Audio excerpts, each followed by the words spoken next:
बा काल काय बघितलं होतं आपण? नंबर सिस्टम, बरोबर. एकदम बेसिक पार्ट होता कालचा. आज पण एक बेसिक पार्ट आहे डिव्हिजिबिलिटी टेस्ट. मग आपल्याला डिव्हिजिबिलिटी टेस्ट बघायचं आहे. डिव्हिजिबिलिटी टेस्ट म्हणजे काय सांगा बरं?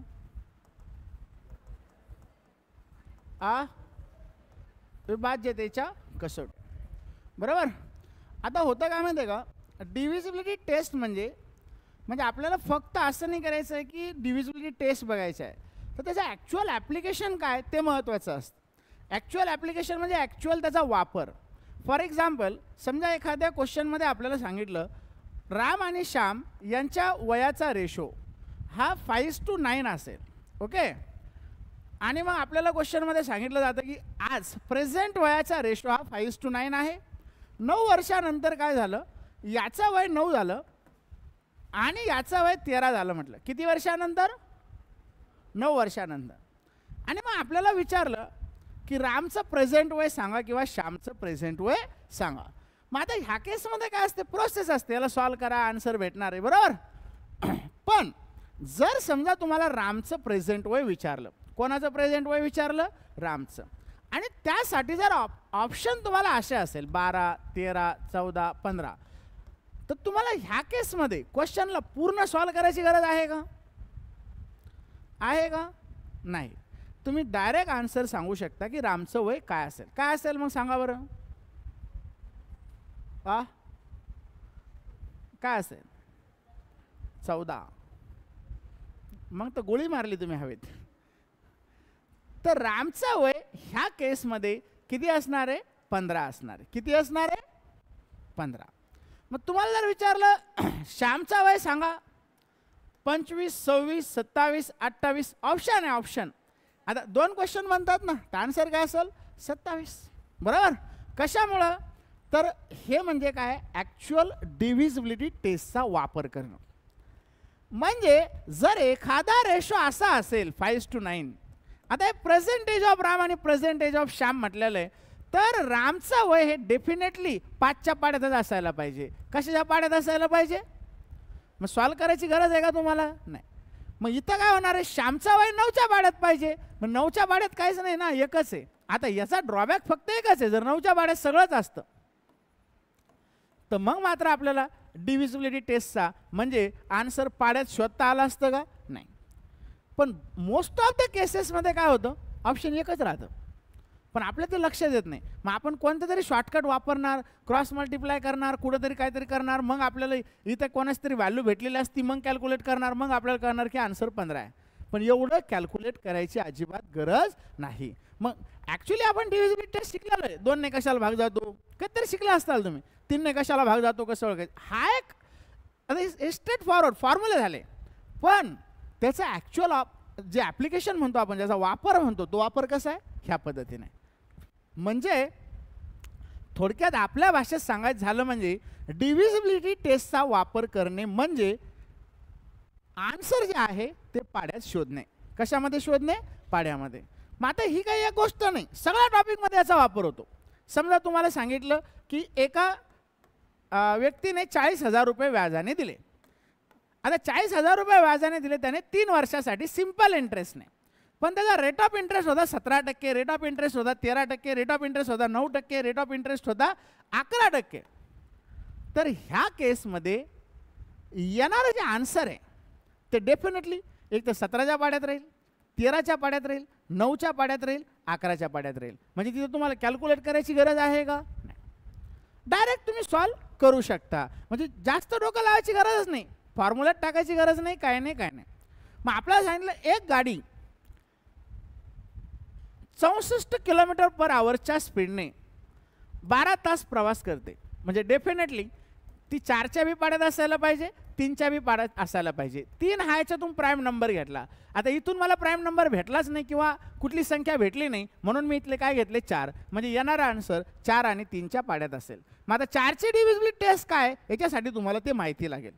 3ची डिव्हिजिबिलिटी टेस्ट काय ते तुम्हाला माहिती लागेल. म्हणजे तुम्ही जेणेकरून याला कॅल्क्युलेट न करता आन्सर कसं फाइंड आउट करणार तुम्ही डायरेक्टली. क्लिअर आहे का? काही डाऊट आहे का? आता समजा तुम्ही याला गुणलं तर आता काय असतंय, स्पीड इंटू टाईम असतं, इक्वल टू काय असतं, डिस्टन्स. येणारा डिस्टन्स हा डेफिनेटली 12 आणि 64च्या पाड्यात पण असणार आहे. आता इथं मी का म्हटलं हे 4च्या पाड्यात का म्हटलं नाही, तर हे पर्सेंटेज असतं. पर्सेंटेजमध्ये काय होत असतं, डिवायडेड बाय 100 असतं. म्हणजे 100 सोबत काहीतरी कॅन्सल करावं लागणार आपल्याला. पण कॅन्सल हा प्राईम किंवा ऑड नंबर कधीच कॅन्सल होत नसतो. जर इथं समजा आपण 13 घेतलं तर कॅन्सल होणार आहे का 100 सोबत? 9 घेतलं तर कॅन्सल होणार आहे का 100 सोबत? नाही होणार. म्हणजे आपल्याला इकडं कुठंतरी कॅन्सल करावं लागणार आहे. म्हणजे येणारा आन्सर हे डेफिनेट सिच्युएशनमध्ये त्याच पाड्यात असलं पाहिजे. मग सिम्पल इंटरेस्ट असो, टाइम स्पीड अँड डिस्टन्स असो, मग यालाच आपण पर्सेंटेज पण म्हणतो. पर्सेंटेज असेल, प्रॉफिट अँड लॉस. रामने एक वस्तू 12,000ला आणली किंवा 14,000ला आणली, केवढ्याला आणू, आपल्याला काय करायचं, आणि त्याने 11%, 10% प्रॉफिटनं विकली. 10% प्रॉफिट ना म्हणजे येणार आन्सर 10च्याच पाड्यात राहणार आहे. त्याने जर 20% प्रॉफिटनं विकली तर येणार आन्सर कशाच्या पाड्यात राहील? बरोबर आहे का? जर त्याने समजा आपल्याला सांगितलं त्याने एक वस्तू 13% प्रॉफिटनं विकली तर येणार आन्सर याच्या तुम्ही 13%च काढणार आहे ना. 13% ऑफ 14,000. आता 14,000 घ्या, 15,000 घ्या, 17,000 घ्या, 16,500 घ्या, 16,961 घ्या, म्हणजे ऑड घ्या, इव्हन घ्या, कोणती व्हॅल्यू घ्या. पण काय होणार आहे, 13ने ती व्हॅल्यू मल्टिप्लायच होणार आहे. जर आपण 13ने 4ला गुणतो आणि विचारतो आन्सर काय, तर 52 आहे. म्हणजे डेफिनेटली हे 52 कशाच्या पाड्यात असायला पाहिजे? 13ने कशालाही गुणलं तर येणार आन्सर कशाच्या पाड्यात असायला पाहिजे? 13च्या. मग हा जो वापर आहे हा ॲक्च्युअल डिव्हिजिबिलिटी टेस्टचा काय वापर आहे. आणि हा जर तुम्हाला करता आला तर अर्धे क्वेश्चन तुम्हाला सॉल्व करायची गरज पडत नाही. क्लिअर आहे? काही डाऊट आहे? मग आता तुम्ही समजा एखादं हे बघितलं काय, सर्कल असेल, सर्कल, अजून एखादं आपण 1-2 उदाहरणं घेऊ. सर्कल असेल, सिलेंडर असेल, ओके. मग याच्यामध्ये काय होतं, समजा सिलेंडरचा व्हॅल्यूम काढायचा आहे आपल्याला. एखाद्या सिलेंडरचा व्हॅल्यूम असतो πr²h, फॉर्म्युला असतो. एखादं सर्कल आहे त्याचा एरिया काढायचा आहे आपल्याला. सर्कलचा काय काढायचं आहे, एरिया कॅल्क्युलेट करायचा आहे. मग आता एरिया बरोबर काय असतं रे, πr² असते. त्याची सर्कम्फरन्स जर कॅल्क्युलेट करायची असेल आपल्याला तर सर्कम्फरन्स बरोबर काय असते, 2πr असते. बरोबर. मग आता ह्या केसमध्ये काय होत असतं, कोणताही सर्कल जर असेल त्या सर्कलचा एरिया ज्यावेळेस आपण कॅल्क्युलेट करतो त्यावेळेस πr² हा फॉर्म्युला वापरतो. जसं इथं पण πr² आहे, फक्त इथं h वाढलेला आहे. बरोबर, इथं काय वाढलं, फक्त h. मग ह्या केसमध्ये काय होतं, 22/7 गुणिले r², ओके. आणि मग आपल्याला इथे एरिया भेटत असतो. समजा हा r जर आपण इथं 14 घेतला एरियामध्ये, समजा हा r आपण 21 घेतला, समजा हा r आपण 35 घेतला, आणि सेम सर्कम्फरन्सला पण केलं. 2πr फॉर्म्युला होता. 2πr 22/7 गुणिले r, 2πr 22/7 गुणिले 21 किंवा 22/7 गुणिले 35 गुणिले 35. ओके.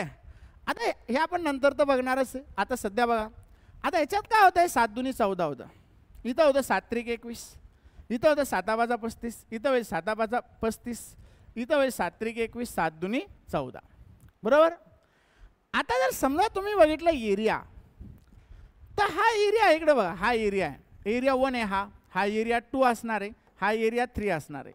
याच्यामध्ये जर तुम्ही पाहिलं तर इथं कॉमनली बघा 7 दुनी 14 होतं, इथं 7 त्रिक 21 होतं, इथं 7 × 35 होतं. बरोबर आहे. आता ह्या केसमध्ये काय होतं, व्हेरिएशन कुठं आलेलं आहे बघा, व्हेरिएशन कुठं आलेलं आहे बघा. तर व्हेरिएशन आलेलं आहे इथं 2 आला तर इथं 2 आला, इथं 3 आला तर इथं 3 आला, इथं 5 आले तर इथं 5 आले. पण कॉन्स्टंट काय, 22 आणि 7 कॉन्स्टंट आहे. इथं पहिल्या एरियामध्ये इथं पण 22 आणि काय कॉन्स्टंट आहे, 7. हे भागाकारात नाही बरं, याचे फॅक्टर पाडलेले आपण, 7 त्रिक 21 लिहिलेलं आहे, गुणाकारातच आहे. इथं कॉन्स्टंट काय, 22 आणि 7. मग होता काय ह्या केसमध्ये, जर समजा प्रत्येक ठिकाणी गुणाकारात 22 गुणिले 7 असेल, 22 गुणिले 7 असेल, 22 गुणिले 7 असेल, तर येणारा प्रत्येक जो एरिया आहे तो तुमचा 22च्या पण पाड्यात असणार आणि कशाच्या पाड्यात असणार, अजून 7च्या पण पाड्यात असणार, बाहेर असणार आहे का कुठं. म्हणून कुठल्याही सर्कलचा, सर्कल बेस्ड क्वेश्चन हे, तुमच्या स्टेट गव्हर्नमेंटच्या एक्झामला येतात, सेंट्रलच्या एक्झामला येतात, स्टाफ सिलेक्शनला येतात, बँकिंगला येतात, सगळीकडे येतात. जर तुम्ही कुठलाही क्वेश्चन घेतला बेस्ड ऑन एरिया, तर एरिया हा डेफिनेटली नेहमी 11 आणि 7च्या पाड्यातच असतो. मग तुम्ही म्हणाल सर आम्ही काय करतो, तुम्ही तर हे 7च्या पाड्यात घेतलं, भाग दिला म्हणून 7च्या पाड्यात आलं. जर तुम्ही तर 15 जरी घेतलं ना, 15 रेडियस, तरी पण हे 22 हटणार नाही इथले. 22 हटणार आहेत का? जरी 15 इथं ठेवले आपण, 22 7 गुणिले 15 गुणिले 15, आता हे 7 तर कॅन्सल होतच नाही. झालं तरी तर डेसिमलमध्ये येणार आहे व्हॅल्यू, पण गुणाकारात 22 फिक्स आहे ना. आणि जर 22 फिक्स गुणाकारात, तर येणाऱ्या आन्सरला कशाने भाग गेला पाहिजे? 11ने भाग गेलाच पाहिजे. म्हणजे तुम्ही 7च्या पाड्यात रेडियस घ्या नका घेऊ, पण एरिया मात्र कन्फर्म कशाच्या पाड्यात येणार आहे? 11च्या. आणि जेव्हा तुम्हाला होल नंबरमध्ये एरिया दिलेला असतो, डेसिमलमध्ये नसतो, तेव्हा ही रेडियस ऑलवेज हे 7 कॅन्सल करायचे असतात. एक्झामिनरला पण कॅन्सल करायचे असतात हे 7. म्हणजे 7 कॅन्सल करण्यासाठी रेडियस जी असते ना तुमची, ती रेडियस डेफिनेटली कधी पण कशाच्या पाड्यात असते? 7च्याच पाड्यात असते. ओके. आता तुम्ही म्हणाल एक एरिया दिलेला आहे आणि ह्या एरियाच्या भोवती आपल्याला काहीतरी मीटरचं एक गार्डन किंवा इथे एक फुटपाथ करायचं आहे, रस्ता. आणि मग आपल्याला क्वेश्चनमध्ये दिलेलं असतं की एक सर्कल आहे, सर्क्युलर गार्डन किंवा लॉन आहे, त्याची रेडियस काहीतरी दिलेली असते. त्याच्या भोवती आपल्याला परत एक रस्ता किंवा फुटपाथ करायचं आहे, ज्याचा रेट आहे समजा XYZ, काहीतरी देतील 10, 15, 20, 21 रुपये स्क्वेअर मीटर. तर आपल्याला विचारतील त्या गार्डनला डेव्हलप करण्यासाठी किंवा फुटपाथ म्हणजे एक रस्ता तयार करण्यासाठी आपल्याला किती खर्च येईल. तर मग ह्या केसमध्ये काय होतं, येणारा आन्सर एक तर रेटच्या पाड्यात असतं. कारण आपण काय करणार आहे, हा एरिया काढणार आहे, काहीतरी कुठाने करून काढू, आपण फॉर्म्युले वापरू, शॉर्टकट वापरू, हा एरिया काढून घेऊ. एरिया इंटू रेट करणार आहे. जर रेट 14चा असेल तर 14च्या पाड्यात आन्सर असेल. रेट जर 20चा असेल तर कशाच्या पाड्यात असेल? 20च्या. रेट जर 25चा असेल तर आन्सर कशाच्या पाड्यात असणार आहे? 25. पण एक लक्षात ठेवा, हे मोठं सर्कल आहे, हे छोटं सर्कल आहे. जर हे मोठं सर्कल 11च्या पाड्यात आहे आणि छोटं सर्कल पण 11च्या पाड्यात आहे, तर या दोघातला डिफरन्स पण डेफिनेटली 11च्याच पाड्यात असतो. फॉर एक्झाम्पल 11च्या पटीत आपण 77 घेतलं, 77 आणि 11च्या पटीत 55, दोघातला डिफरन्स काढल्यावर काय भेटणार आहे? 22. म्हणजे कशाच्या पाड्यात भेटलं? 11च्या. म्हणून दोन सर्कलमधला जो डिफरन्स असतो एरियामधला, तो देखील डिफरन्स कशाच्या पाड्यात असतो? 11 आणि 7च्या पाड्यात असतो. म्हणजे डिव्हिजिबिलिटी टेस्टचा वापर आहे. इकडे कशामुळे गेलो आपण? डिव्हिजिबिलिटी टेस्टचा वापर, आन्सर पाड्यात शोधणे. क्लिअर आहे का? काही डाऊट इथपर्यंत? मग आता कुठलाही सर्कल असेल तर त्या सर्कलची जी रेडियस आपल्याला भेटणार आहे, ती रेडियस पण डेफिनेटली कशाच्या पाड्यात असते? 7च्या पाड्यात असते. मग आपण इथं सर्कम्फरन्स घेतली होती बघा. काय घेतलं होतं? सर्कम्फरन्स घेतली होती. सर्कम्फरन्सला लिहिलं तर 2 × π × r. मग आता आर काय होणार आहे माहिती आहे का? 7 सोबत कॅन्सल होणार आहे दरवेळेस. पण याच्यात कॉन्स्टंट काय राहायला लागलं? 22 × 2, 22 × 2, 22 × 2. म्हणजेच काय होणार आहे ह्या केसमध्ये? जे येणारा आन्सर आहे एकतर इवन नंबर असायला पाहिजे. कसा असायला पाहिजे? Even number. आणि दुसरी गोष्ट, सर्कम्फरन्स देखील कशाच्या पाड्यात भेटायला पाहिजे? मग आपल्याला 11च्या पाड्यात. मागच्या वर्षीच्या SBIला सर्कल बेस्ड एक DI आला होता आणि तो सगळा या दोनच व्हॅल्यूवर सॉल्व झाला होता. बऱ्याच मुलांनी मेन्स्युरेशनचा DI आहे, जरा अवघड असेल म्हणून स्किप केला. पण बाहेर आल्यावर ज्यावेळेस समजा आता मी पेपर दिला, आणखीन दुसऱ्याने दिला, डिस्कशन केलं, त्यावेळेस कळलं की अरे हे तर 2च मिनिटाचं काम होतं. 2 मिनटं पण याला जास्त झाले. एवढ्या फास्ट क्वेश्चन सॉल्व होतात जर ही ट्रिक वापरली तर. क्लिअर आहे का? मग आता सेम असते सिलेंडरमध्ये पण वगैरे, ते आपण नंतर बघू. आता याच्यामध्ये आपल्याला डिव्हिजिबिलिटी टेस्टचा वापर करणं म्हणजे आन्सर पाड्यात शोधणं, हे आपल्याला वापरायचं आहे. ओके.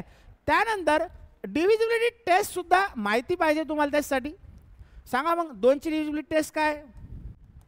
म्हणजे 2ने भाग जातोय कसं ओळखायचं? 4, 6, 8 आणि 0 असल्यावर काय करायचं? मग शेवटचा डिजिट असू शकतं की नाही? म्हणजे काय, एखाद्या संख्येचा लास्ट डिजिट हा काय असला पाहिजे? 0, 2, 4, 6 किंवा 8, तेव्हा त्या संख्येला काय होणार आहे? 2 ने भाग जाणार. क्लिअर आहे का? Last digit should be 0, 2, 4, 6, 8. मग मला सांगा 3 ने भाग जातो कसं ओळखायचं?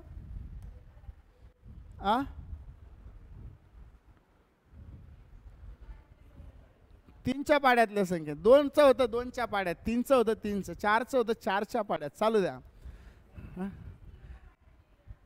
काय झालं पाहिजे?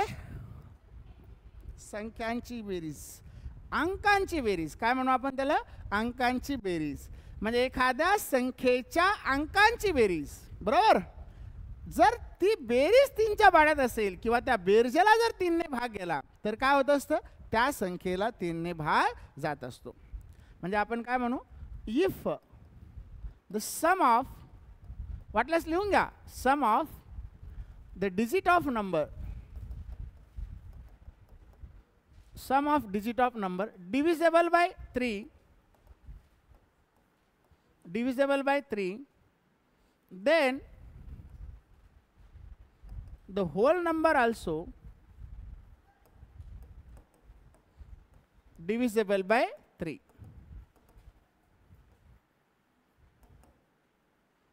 म्हणजे एखाद 2 एक्झाम्पल पण बघू, म्हणजे नेमकं लक्षात राहील. एकदा लिहून घ्या वाटल्यास. If the sum of the digit of number, म्हणजे एका नंबरच्या, एखाद्या नंबरच्या डिजिटच्या समला जर 3 ने भाग गेला तर त्या संख्येला कशाने भाग जात असतो? 3 ने भाग जात असतो. 3च्या पाड्यात नसते. If the sum of the digit of number divisible by 3, then the whole number also divisible by 3. If the sum of the digit of number divisible by 3, then the whole number also divisible by 3. एखाद्या संख्येच्या अंकांच्या बेरजेला जर 3 ने पूर्ण भाग जात असेल, एखाद्या संख्येच्या अंकांच्या बेरजेला जर 3 ने पूर्ण भाग जात असेल तर त्या संख्येला 3 ने भाग जातो. म्हणजे काय? समजा इथे दिले आपल्याला 5, 4, 3, 2, 1. याची बेरीज करा. 5 आणि 4 9 आणि 1 10 आणि 3 13 14 15. 15ला 3 ने भाग जातो का? जातो. म्हणजे डेफिनेटली या संख्येला कशाने भाग जातो? 3 ने भाग जातो. क्लिअर आहे? मग सांगा 6, 7, 5, 4, 3, 1, 8 याला 3 ने भाग जाईल का? 6, 7, 5, 4, 3, 1, 8.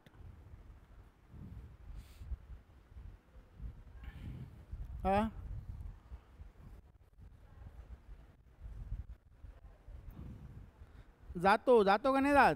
किती येते सम? 6 आणि 4 10, 10 आणि 5 15 आणि 15 30 33 34. जातो म्हटले. जातो. 34ला 3 ने भाग जातो का? म्हणजे जाईल का याला? एक जण म्हटलं जातो की बाकीचे जातो जातो जातो, आम्हाला काही घेणं देणं नाही. असं करू नका. मग सांगा याला जाईल का? 11 33 47 61. आपला आपला कॅल्क्युलेट करा ना, शेजाऱ्यावर डिपेंड नका राहू. जातो का? नाही जाणार. किती आली सम? 26. जर एक ॲड केला असता तर गेला असता. बरोबर? आता 3ची आणि 9ची डिव्हिजिबिलिटी सेमच आहे. इथं बघता आपण, जसं आता इथं आपलं 15 आलं, पण आता 15ला 9 ने भाग जाणार आहे का? म्हणजे या संख्येला 9 ने भाग जाणार नाही. 34ला 9 ने भाग जाणार आहे का? म्हणजे एखाद्या संख्येच्या अंकांच्या बेरजेला जर 9 ने पूर्ण भाग जात असेल तर त्या संख्येला कशाने भाग जात असतो? 9 ने. जसं आता इथे 1 वाढवला होता आपण, आता 1 वाढवला म्हणजे किती झाले? 27. 27ला 9 ने भाग जातो का? जातो. म्हणजे डेफिनेटली ह्या संख्येला देखील कशाने भाग जाणार आहे? 9 ने भाग जाणार आहे. क्लिअर आहे का? काही डाऊट आहे का? दुसरी महत्त्वाची गोष्ट, आता काही काही क्वेश्चन असे असतात की एखादी संख्या, म्हणजे फॉर एक्झाम्पल आपण इथं असं घेऊ, हीच संख्या घेऊ, आपल्याला विचारतील की ही संख्या, ह्या संख्येला कोणत्या लहानात लहान संख्येने भाग जातो सांगा. मग आता ऑप्शनमध्ये मी असं दिलं, 9 पण दिलं, 3 पण दिलं. मग ह्या केसमध्ये काय होत असतं, 9 ऑटोमॅटिकली कॅन्सल होत असतो, कारण 9ने भाग गेला म्हणजे डेफिनेटली कशाने भाग गेला, 3ने गेला.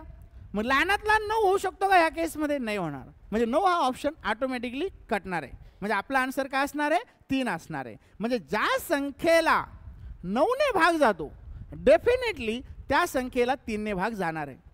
पण ज्या संख्येला 3ने जातो त्या प्रत्येक संख्येला 9ने भाग जाणार आहे का, नाही. म्हणून अशा केसमध्ये आन्सर आपलं किती असतं, 3 असतं. क्लिअर आहे का, काही डाऊट आहे. मग 3 आणि 9ची डिव्हिजिबिलिटी टेस्ट सेमच आहे, फक्त याला एक कंटिन्यू करा. If the sum of the digit of number divisible by 3च्या जागेवर काय करा, इथं 9 घ्या. 3च्या जागेवर काय घ्यायचं, 9. लिहा फटाफट. If the sum of the digit divisible by 9 then the whole number also divisible by 9. एखाद्या संख्येच्या अंकांच्या बेरजेला 9ने भाग गेल्यास, अंकांची बेरीज म्हणजे हे सम ऑफ डिजिट, एखाद्या संख्येच्या अंकांच्या बेरजेला, किंवा हे जसे असतं तसं इंग्लिशमध्ये, if the sum of digit of number divisible by 9 then the whole number also divisible by 9.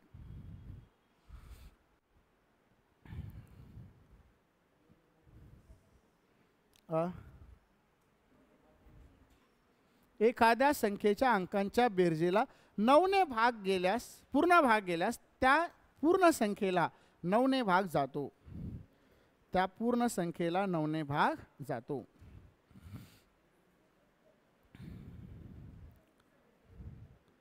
एखाद्या संख्येच्या अंकांच्या बेरजेला 9ने पूर्ण भाग गेल्यास त्या संख्येला 9ने पूर्ण भाग जातो.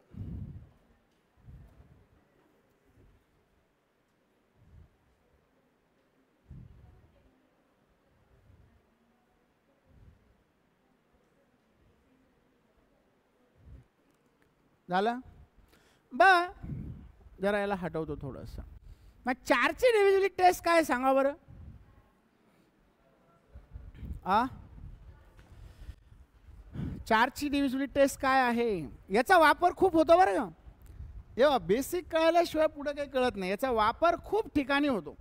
लास्ट 2 डिजिट, लास्ट डिजिट म्हणजे unit place method, last 2 digit पण आपण काढू शकतो डायरेक्ट. एखाद्या गुणाकारामध्ये जर आपल्याला सांगितलं, समजा इथं असं एखादी क्वेश्चन आहे, एका गावची पॉप्युलेशन 45,000 आहे. पहिलं ती 12.5% वाढते आणि नंतर काय होते, 15% कमी होते. 2 वर्षानंतर त्या गावची पॉप्युलेशन सांगा, तर याचा आन्सर काहीतरी पॉईंटमध्ये वगैरे वगैरे येत असतं, कॅल्क्युलेशन वाढतात. तर या आन्सरमध्ये, अशा क्वेश्चनमध्ये काय होतं, तुम्ही लास्ट डिजिट किंवा आता हे मागलच्या मुलांना मी आधी जे बॅचवाले आहेत त्यांना लास्ट डिजिट सांगितलं होतं, किंवा लास्ट 2 डिजिट कसे काढायचे डायरेक्टली विदाउट कॅल्क्युलेशन, हे पण आपण याच्यामध्ये बघणार आहेत, किंवा लास्ट 3 डिजिट. म्हणजे आपल्याला याच्यापैकी एक काहीतरी आलं पाहिजे. जर हे आलं तर तुमचं कॅल्क्युलेशन पूर्ण करायची तुम्हाला गरज पडणार आहे का, नाही. एकतर लास्ट डिजिटवर कॅल्क्युलेशन करू शकता तुम्ही, लास्ट 2 डिजिटवर करू शकता, किंवा लास्ट 3 डिजिट. आणि इथपर्यंत आपण बघणार आहे की डायरेक्ट कॅल्क्युलेशन कसं करायचं जेणेकरून आपल्याला लास्ट 2 डिजिट भेटतील, लास्ट 3 डिजिट भेटेल, किंवा युनिट प्लेस भेटेल. युनिट प्लेस आधी झालेलं आहे, जे मुलं जुने आहेत त्यांचं, पण 2 आणि 3 बाकी होतं, ते ह्यावेळेस कव्हर करून घेऊ. मग आता ह्या केसमध्ये पूर्ण कॅल्क्युलेशन करायची गरज नाही, याच्यावरच काम भागणार आपलं डेफिनेटली. ओके, तर हे तुम्हाला माहिती पाहिजे. बघा, मग आपण आलो 4च्या डिव्हिजिबिलिटी टेस्टकडं. मग सांगा 4ने भाग जातो कसं ओळखायचं, लास्टचे 2 डिजिट. एखाद्या संख्येचे लास्टच्या 2 डिजिटला जर त्या संख्येने भाग जात असेल, 4ने भाग जात असेल लास्टच्या 2 डिजिटला, तर त्या संख्येला कशाने, 4ने पूर्ण भाग जातो. क्लिअर आहे का. जसं की समजा इथं दिलंय 7 8 9 6 5. मग मला सांगा याला 4ने भाग जाईल का, जाईल का नाही जाणार. कारण का, तर 4ने याला 2 डिजिटला जर भाग दिला तर 4 1 4 होतं, 2 उरले 4 सक 24, एक रिमाइंडर उरला ना, मग भाग जाणार आहे का, नाही जाणार. क्लिअर आहे. मग आता समजा जर हे असं असतं 5 7 8 9 4 8, जाईल का याला, मग जातो, कारण 48ला 4ने भाग जाणार आहे. मग समजा हे असं असतं तर 7 8 5 1 146 आता जाईल का मग? आणि जर समजा इथं 8 घेतले असते तर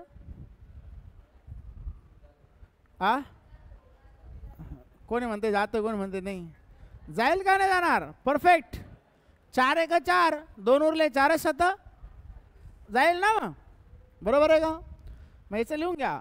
last 2 digit of a number, last 2 digit of a number either should be 0, either should be 0, म्हणजे दोन्ही डिजिट 0 जर असेल तर त्याला पण 4 ने भाग जाणार आहे बरं, त्याला भाग द्यायची गरज नसते. Last 2 digit of a number either should be 0 or divisible by 4, or divisible by 4. म्हणजे 4ची कसोटी काय आहे की शेवटचे अंक एकतर 0 असायला पाहिजे नाहीतर 4 ने भाग जाणारे असायला पाहिजे. मग 4 आणि 8ची डिव्हिजिबिलिटी टेस्ट सेमच आहे. 4 8 16 तिघाची पण डिव्हिजिबिलिटी टेस्ट कशी आहे? सेम आहे. फक्त याच्यात एक फरक आहे की आपण काय म्हटलं, 4 ने भाग जातो कसं ओळखायचं? ते शेवटच्या 2 अंक एक तर 0 असायला पाहिजे. काय असायला पाहिजे? 0. किंवा शेवटच्या अंकांना कशाने भाग जायला पाहिजे? 4 ने भाग जायला. क्लिअर आहे इथपर्यंत? कोणाला काही डाऊट आहे? 8च्या मध्ये काय होतं? शेवटच्या 3 अंकांना, किती अंकांना? शेवटच्या 3 अंकांना कशाने भाग गेला पाहिजे? 8 ने पूर्ण भाग गेला पाहिजे. किंवा शेवटचे 3 अंक काय असले पाहिजे? 0 असले पाहिजे. मग समजा आपण इथं घेऊ 5 7 8 9 4 8. आता मला सांगा याला 8 ने भाग जाईल का? लगेच चक म्हणायचं नाही, त्याच्यात कॅल्क्युलेशन करावं लागेल. डायरेक्ट तुम्ही रजनीकांत आहे का डायरेक्ट याला भाग द्यायला? वेळ लागेल ना. लगेच लिहिल्या नाही जात भाग, एखादा म्हणून जातो भाग, दोन्हीपैकी एकच होणार आहे. एक तर जाणार आहे नाही तर. पण कॅल्क्युलेट करून पहा ना काय होईल रे. इथं 8 ने भाग दिला शेवटी, 8 1 8 होला, 8 1 8 होईल 6, 8 8 किती होणार आहे? 64. तर 4 रिमाइंडर उरणार आहे, भाग जाईल का याला मग? म्हणजे डेफिनेटली ह्या संख्येला 8 ने भाग जाणार नाही. शेवटचे 3 डिजिट म्हटले, किती digit? 3. Last 3 digit of a number either 0 और डिव्हिजिबल बाय 8. म्हणजे शेवटचे 3 अंक हे 0 असायला पाहिजे, नाहीतर शेवटच्या 3 अंकांना कशाने भाग जायला पाहिजे? पूर्ण 8 ने जायला पाहिजे. क्लिअर आहे का? मग आता मला सांगा 1 5 7 8 6 4 8, आता याला 8 ने भाग जाईल का? लगेच नाही आलं कोणाच तरी. जाईल ना. 8 8 64, 8 1 जातो ना भाग, मग काय प्रॉब्लेम आहे? आणि जर समजा इथं 0 दिला असता तर जातोच. एखादा लगेच नाही म्हणतो ना 0 दिला म्हणजे सरनी आधी जात होता आता जाणार नाही, तसं नाही ना, जातो ना भाग. 8 सख 48 म्हणजे 0 वाढवला तरी जाणार. क्लिअर आहे का? मग समजा जर इथं असं घेतलं असतं तर 5 7 6 1 9 8 जाते का सांगा बरं? जातो. खरंच जातो का? नाही जात. कॅल्क्युलेशनच नाही करत, जातो. नाहीतर नाही जात. तुम्हीच बघून घ्या. 8 2 16 17 18 19 8 चौक 32 जाईल का? नाही जाणार. रिमाइंडर उरला ना 2, भाग जाईल का तिथं? मग सांगा 5 7 5 1 7 6 8 0 8 जाईल का? जातो. जाणार आहे ना. म्हणजे काय होणार इथं? 8 1 8 0 8 1. क्लिअर आहे? काही डाऊट आहे कोणाला इथपर्यंत? मग 16ची डिव्हिजिबिलिटी टेस्ट पण सेमच आहे. फक्त इथं लास्टच्या 2 डिजिटला भाग द्यायचा आहे किंवा लास्टच्या 2 डिजिट 0 पाहिजे. इथं लास्टच्या 3 डिजिटला भाग द्यायचा आहे किंवा शेवटचे 3 डिजिट 0 पाहिजे. इथं लास्टच्या 4 डिजिटला किंवा शेवटचे 4 अंक काय असले पाहिजे? इथं 0. If last 4 digit either should be 0 और डिव्हिजिबल बाय 16. शेवटच्या 4 अंकांना एकतर 0 असायला पाहिजे, नाहीतर त्याला कशाने भाग जायला पाहिजे? 16 ने भाग जायला पाहिजे. तर त्या संख्येला 16 ने भाग जातो. क्लिअर आहे? कोई डाऊट आहे यहाँ तक?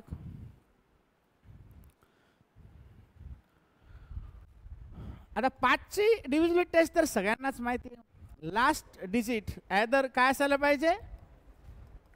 0 और 5. है ना. लास्ट डिजिट शुड बी 0 और 5. क्लिअर आहे, काही डाऊट आहे. मग 6ची डिव्हिजिबिलिटी टेस्ट काय.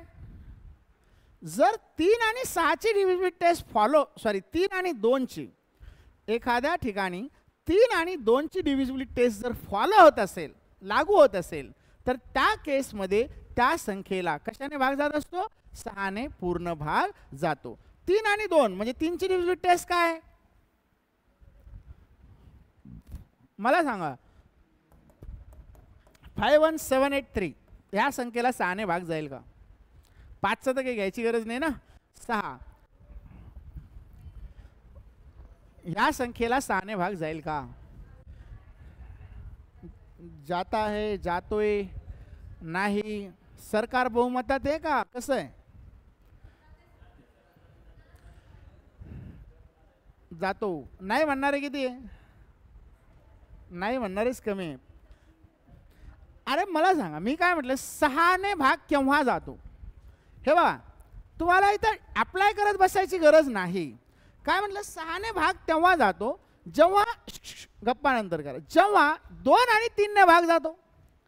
मला सांगा, 2ने भाग केव्हा जातो, एखाद्या संख्येच्या शेवटी. काय असावं लागतं, 0 2 4 6 8. इट मीन्स तो नंबर इव्हन असावा लागतो. पहिलेच मी ऑर देऊन टाकला, कसं जाईल भाग्याला 6ने. म्हणजे इथं 3ची डिव्हिजिबिलिटी टेस्ट अप्लाय करून बघायची गरज आहे का. तुम्हाला 2हूनच कळतं ना की याला 2ने भाग जात नाही, म्हणजे डेफिनेटली याला 6ने भाग जाणार नाही. जर याला समजा इथं मी 0 वाढवला, तर आता मला कळालं 2ने भाग जातो. आता जर 2ने भाग जातो तर 3ने जातो का मी चेक करल. मग हे होईल 7 आणि 8 15 आणि 5 20 आणि 3 23 आणि 1 24. 3ने पण जातो. आता 2ने गेला, 3ने गेला, म्हणजे डेफिनेटली कशाने भाग जाणार आहे, 6ने पण जाणार. पण आधी 6च्या डिव्हिजिबिलिटी टेस्ट मध्ये जर चेक करायचं असेल तर 2 चेक करायचा, कारण 2 मायक्रो सेकंदामध्ये कळणार आहे की 2ने भाग जातो किंवा नाही. 3ला पण बेरीज करत बसावं लागेल ना, पण 2ला काही करायची गरज आहे का. मग मला सांगा, जर समजा इथं आपण असं लिहिलं,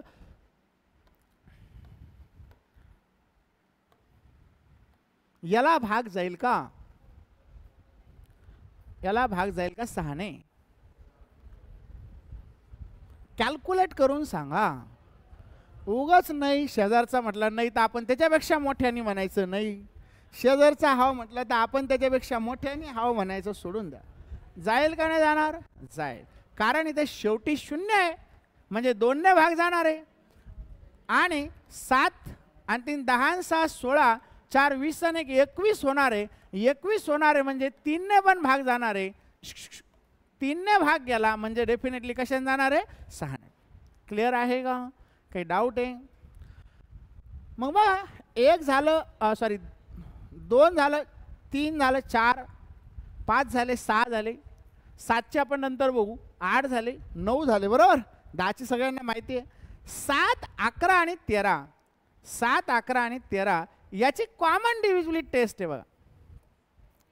इंडिव्हिज्युअल पण आहे, पण एक कॉमन अशी डिव्हिजिबिलिटी टेस्ट आहे. इकडे लक्ष द्या. 7 11 आणि 13चा गुणाकार मला वाटतं 1001 होतो. काय होतो, 1001. जेव्हा तुम्ही याला कशाने गुणता तेव्हा याचा फॉर्मॅट जो असतो तो एबीसी स्वरूपाचा असतो. म्हणजे रिपीटेशन येतं याच्यामध्ये. काय येत असतं, रिपीटेशन. हा पण UPSCला आलेला एक क्वेश्चन आहे, म्हणून इथे लिहिलं मी की एबीसी एक असा नंबर आहे की ज्याला खालीलपैकी कोणत्या संख्येने भाग जातो. तर याचा आन्सर असा असतं, जर हा असा रिपीट आलेला एखादा जर नंबर असेल किंवा किती वेळा रिपीट आलेला असेल, एबीसी एबीसी एबीसी एबीसी, मग याच्यात काय होत असतं, 3-3चे ग्रुप आपण तयार करतो आणि याच्यामधून हे आणि याच्यामधून हे मायनस केल्यानंतर, काय केल्यानंतर, मायनस केल्यानंतर आलेला डिफरन्स किंवा त्याची ॲडिशन, कधी कधी डिफरन्स असेल, वजाबाकी असेल, कारण लहान मोठं होऊ शकतं, कधी कधी त्याची बेरीज असेल. जर ही बेरीज 11 7 आणि 13च्या पाड्यात आली तर त्या संख्येला 11 7 आणि 13ने भाग जातो. फक्त 11च्या पाड्यात आली तर 11ने जातो, 7च्या पाड्यात आली तर 7ने जातो, 13च्या पाड्यात आली तर 13ने जातो. पण जर यांचा डिफरन्स किंवा सम जर 0 आली तर डेफिनेटली 11, 7 आणि कशाने भाग जात असतो, त्याला 13 ने भाग जात असतो. आता एबीसी मधून जर एबीसी गेलं तर 0 राहील, नाही तर 0च राहणार आहे. आता याची बेरीज बी केली तर 0 येईल. म्हणजे डेफिनेटली हा नंबर कसा असणार आहे, डिव्हिजिबल बाय 7, 11 आणि 13 असेल. मागच्या ह्या वर्षीच्या आधीचं. आता आज एक रिझल्ट लागला, याच्या वर्षी मागच्या वर्षी एक UPSC झाली, त्याच्या मागच्या वर्षी हा एक क्वेश्चन आला होता की एबीसी नंबर कशाने डिव्हिजिबल आहे सांगा. तर हा कशाने डिव्हिजिबल आहे, 7, 11 आणि 13. तुम्ही बघा ना, समजा आता इथं 95 घेतला आपण, याला 95 ने गुणलं, 95 एका 95 होईल, 9 उरले, 95 0 0 होईल म्हणजे 9. पुन्हा इथं काय होणार आहे, 95 0 0 95 एका 95 म्हणजे एबीसी झालं, हे एबीसी झालं, म्हणजे 0,95 0,95 याच्यातून हे गेल्यावर किती राहिलं, म्हणजे डेफिनेटली याला कशाने भाग जाणार आहे, 7, 11 आणि 13. मग कुठलीही संख्या असेल तर 7, 11 आणि 13ची कॉमन डिव्हिजिबिलिटी टेस्ट ही असणार आहे. जर रिपिटेशन आलं तर आपण याला सॉल्व्ह करतो. दुसरं 11ची डिव्हिजिबिलिटी टेस्ट काय, ऑड आणि इवन प्लेसेसच्या व्हॅल्यू. ऑड आणि इवन प्लेस म्हणजे कसं, आता इथून स्टार्ट केलं आपण, बी ए म्हणजे आता हे घेतलं 1, हे 2, हे 3, हे 4, 5, 6. मग आता ऑडवाल्या घेतल्या 1, 2, हे घेतलं, यांची बेरीज केली, काय आली रे, बी ए सी. बी प्लस ए प्लस सी येईल ना बेरीज, हे झालं ऑड प्लेस इवन. बी प्लस सी प्लस ए म्हणजे हे पण इवन आहे. आता हे ऑड होते बी प्लस सी प्लस ए आणि इवन पण आहे बी प्लस सी प्लस ए. मग याची बेरीज एकतर 11च्या पाड्यात असायला पाहिजे, नाही तर बेरीज किंवा डिफरन्स याचा 0 असायला पाहिजे. तर आपल्याला आन्सर जे भेटणार आहे ते कशाच्या पाड्यात भेटणार आहे, 11च्या पाड्यात भेटणार आहे. क्लिअर आहे का, काही डाऊट आहे कोणाला इथपर्यंत. मग ह्या पद्धतीने हे क्वेश्चन्स आपल्याला सॉल्व्ह करावे लागतात. मग आणखी आपण 1-2 क्वेश्चन घेऊ. एकदा हे पण कॉमनली लिहून घ्या. एकदा एक तर डिफरन्स ऑड आणि इवनचा डिफरन्स हा 0 आणि 11च्या पाड्यात पाहिजे किंवा 3-3चे ग्रुप करावे लागतील.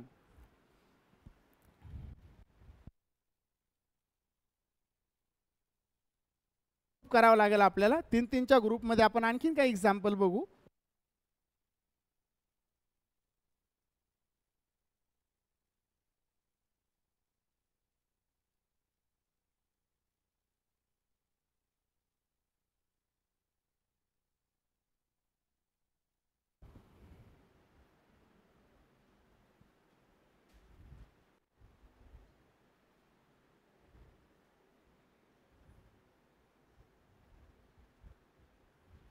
आणि तिन्हीसाठी पण लागू होते बरं, 7, 11 आणि 13. 7, 11 आणि 13.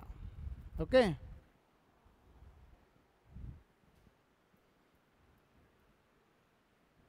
झालं.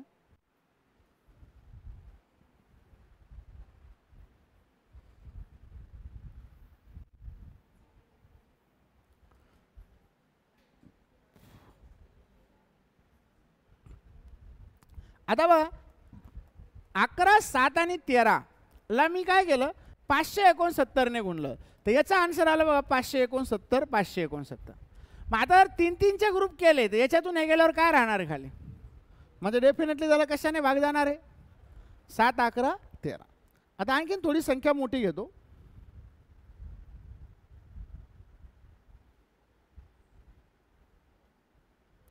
आता एक संख्या घेतली बघा 4, 5, 7, 3, 5, 6, 9. 4, 5, 7, 3, 5, 6, 9.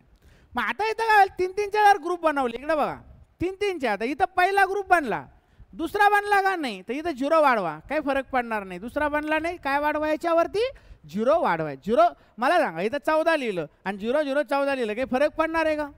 माझ्या खिशात 14 रुपये, माझ्या खिशात 0, 0, 0, 14 रुपये. 100 वेळा 0 म्हणलं तर 14च राहणार आहे, चहा बी येणार नाही त्यात, बरोबर आहे का. मग ह्या केसमध्ये तुम्ही 0 वाढवू शकता, काही प्रॉब्लेम येणार नाही. मग इथं काय होतं बघा 569 आहे. आता 569 मधून मी काय म्हटलं होतं, डिफरन्स किंवा सम. 500 आता इथं तर हे इथं काय आलं, याच्यातून डिफरन्स 0 आला ना डायरेक्ट, याच्यातून हेच मायनस करायचं आहे. आता मला सांगा 569 मधून 573 मायनस होत असतात का, 569 मधून 573 मायनस होईल का, नाही होणार. मग काय होईल, 573 मधून 569 मायनस होईल. पण ह्या केसमध्ये याच्यातून हे मायनस करायचं होतं, म्हणजे आपला आन्सर -4 आहे. काय येणार आहे, -4. बरोबर, मोठी संख्या मायनसमध्ये आपली. आता काय होईल बघा, 4 मधून 0 0 4 आहे, 0 0 4 मधून 0 गेले तर 4 राहील.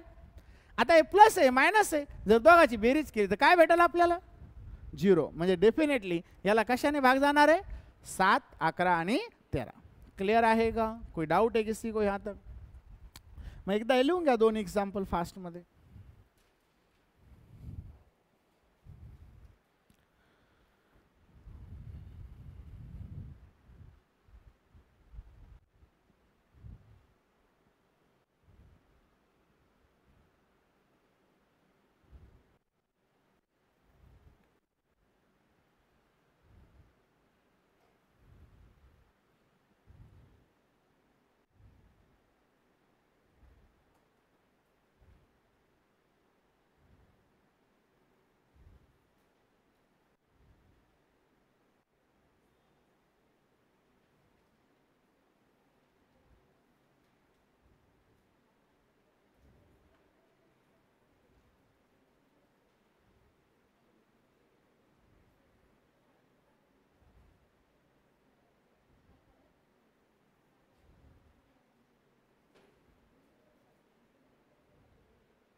झालं?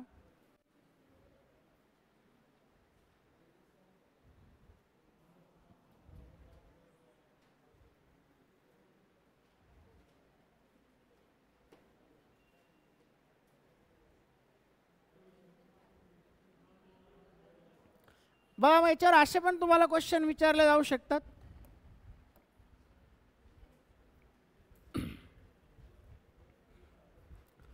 चारशे 29 714 खालीलपैकी कोणत्या संख्येने भाग जातो? 4 आणि 6, 3 आणि 5, 6 आणि 5 का 3 आणि 6? सांगा बरं फटाफट.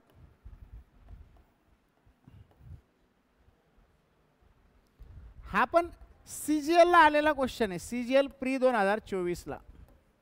बेसिक क्वेश्चन येतात बऱ्याच ठिकाणी. सांगा फटाफट. 3 आणि 6. मग एक क्वेश्चन असा होता, 5चा 71 पॉवर, 5चा 71वा पॉवर प्लस 5चा 72वा पॉवर प्लस 5चा 73वा पॉवर प्लस 5चा 74वा पॉवर प्लस 5चा 75वा पॉवर.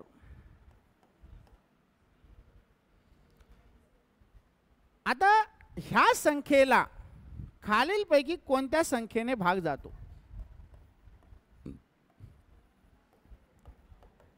हा मेन्स परीक्षेला आलेला क्वेश्चन आहे, CGLच्या. कोणत्या परीक्षेला आलेला आहे? मेन्स परीक्षेला आलेला क्वेश्चन आहे. तुम्हाला दिसताय मोठा, पण एवढा कॅल्क्युलेशन त्यात काहीच नाही आहे. हा आला होता CGL मेन्स 2019 ला.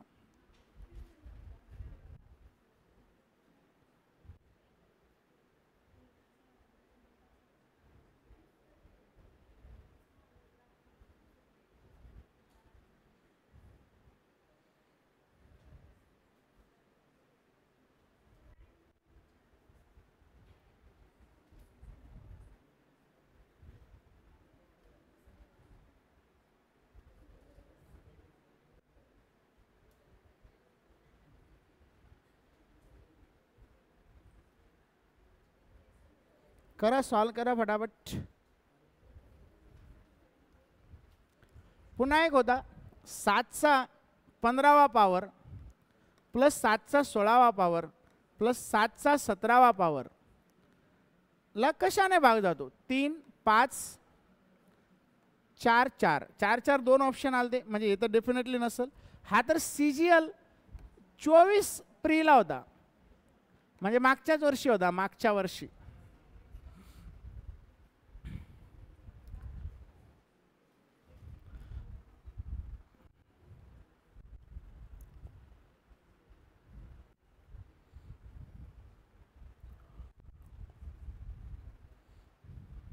तेवढं पॉवर काढत बसताल, इथं झोपावं लागेल तुम्हाला. 71 72 पॉवर काढलं तर हे बेसिक आहे. डिव्हिजिबिलिटी टेस्टमध्ये असे काही क्वेश्चन विचारले जातात छोटे मोठे, ते आपण बघायलो, बाकी काही नाही. बँकिंगला मे बी विचारत पण नाही कधी कधी. पॉवरमध्ये विचारतात पण एवढा पॉवर नसतो, 2 3 4 पॉवरपर्यंत असतं, ते पण लिनियर इक्वेशनमध्ये. तिथं पण आपल्याला मल्टिप्लिकेशन डिव्हिजन असते, म्हणजे घातांकाचे नियम म्हणतो ना आपण, त्या केसमध्ये. आलंय का? सिंपल आहे बघा. याच्यात काय होतं माहिती आहे का, 71 सगळ्यात लोएस्ट आहे, हा एक पॉवर ठेवायचा. हा 72 आहे ना, म्हणजे याच्यापेक्षा एक पॉवर जास्त आहे, बरोबर. म्हणजे इथं 5 ने जास्त आहे, याच्यापेक्षा हा कितीने जास्त आहे, 5 ने जास्त आहे ना. 5चा 71, 5चा 72, काय फरक आहे. इथं 5ला 71 वेळा गुणलं, इथं 72 वेळा. इथं कितीने जास्त आहे, 2 ने. 2 म्हणजे 5चा दुसरा पॉवर, किती होईल रे, 25. इथं कितीने जास्त आहे, 3 ने. म्हणजे हा 5चा 125 तिसरा पॉवर होईल. आणि इथं कितीने जास्त आहे सांगा, 4 ने. म्हणजे 5चा चौथा पॉवर, किती होईल, 625. आता याची बेरीज केली, 5 5 10 5 15 5 20 आणि 21 ला 1 आला. हे 32 6 2 8, बरोबर. 6 आणि 7. आता काय करायचं, फक्त ही संख्या याच्यात कशाने भाग जाती बघायची. ज्याने भाग गेला त्याने डेफिनेटली ही पूर्ण संख्या डिव्हिजेबल असणार. म्हणजे आता बघा 71 71 1 71, 71ने डायरेक्ट भाग दिला याला, तर 71 1 71, 7 उरले, 71 1 71, म्हणजे 71ने भाग गेला. म्हणजे डेफिनेटली याला कशाने भाग जाणार आहे, 71ने जाणार आहे. म्हणजे छोट्या शॉर्ट ट्रिक्स त्याच्यामध्ये असतात. म्हणजे इथं काय होईल, 7चा 15वा कॉमन राहील, म्हणजे 15 सगळ्यांमध्येच आहे. मग इथं 1 आहे म्हणून 1 घेतला. इथं काय आलं, 1ने जास्त आहे पॉवर, म्हणजे इथं 7 घेतला.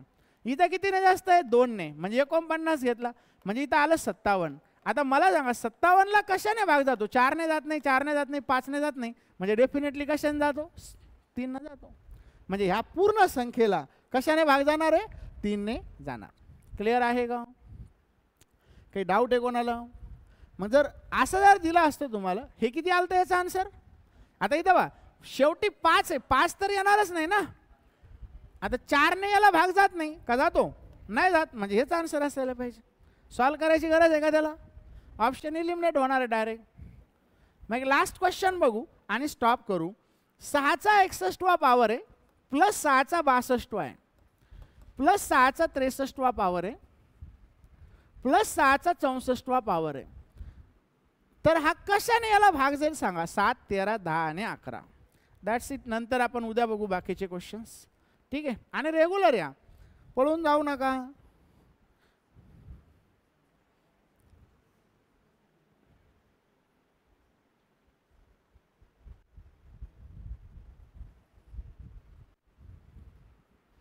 कशाने जाईल भाग,